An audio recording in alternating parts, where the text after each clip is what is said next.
বিশ্বাস করবেন না, জায়গাটা আমার বাসার পাশেই।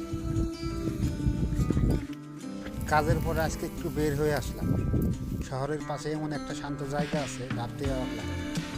চারপাশে শুধু গাছ, পাখির শব্দ, ফ্রেশ বাতাস। ইউরোপের এই ন্যাচারাল জায়গাগুলোতে আমার অনেক ভালো লাগে। এখানে আসলে মনে হয় সব স্ট্রেস দূর হয়ে যায়। কখনো কখনো মানুষের শুধু একটু শান্তির দরকার হয়। বাংলাদেশে এরকম ন্যাচারাল এনভায়রনমেন্ট আসলেই খুব কম। এই গাছগুলো কিন্তু কোনো মানুষ লাগায়নি, আপনা আপনি জঙ্গলে কি সুন্দর সারিবদ্ধ গাছগুলো রয়েছে।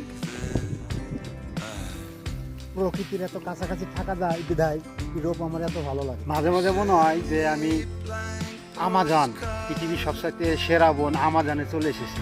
সত্যি বন্ধুরা, এই ফিল্ডটা ঠিক এরকম এরকম ন্যাচারাল, প্রাকৃতিক, পাখির শব্দ, মৃদু বাতাস, মেঘলা ওয়েদার। যতক্ষণ না পর্যন্ত দুই চোখে নিজেরা না দেখবেন ততক্ষণ পর্যন্ত আমি আসলে আমার ফিল্ডগুলি বলে বোঝাতে পারবো।